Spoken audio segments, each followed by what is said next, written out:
поселке Чакурдах Аллаиховского улуса завершается строительство 38-квартирного жилого дома. Кроме того, в этом году в райцентре начато возведение средней общеобразовательной новой школы на 275 мест. О радостных для населения событиях материал нашего корреспондента Анны Слепцовой.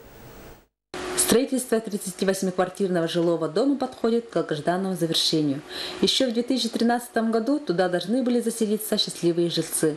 Но из-за отсутствия финансирования и трудной навигации в 2014 году стройка продлилась еще на 2 года. Сейчас ведутся работы по внутренней отделке и благоустройству.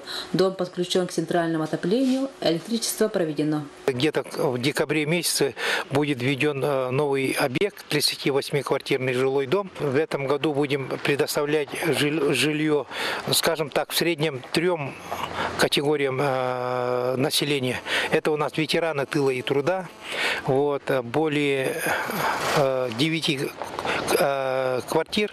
Так, потом, значит, бюджетные организации. Также туда входят дети-сироты. В этом году еще одно радостное событие для жителей Заполярной Арктики. В улусном центре в поселке Чакурдах начато строительство каменного здания средней общеобразовательной школы на 275 мест. Это благодаря, значит, правительственной программе. Не она начата, но по проекту с апреля этого года.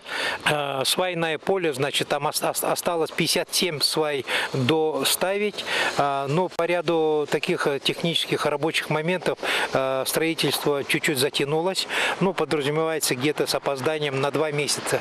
Есть свои ряд проблем, такие как переселение жилфонда, там как раз попадает 3-квартирный дом, там и дети-сироты и так далее. Но мы всех их разместили, у всех есть и жилье. Ну а пока жители поселка с нетерпением ждут ввода новых объектов.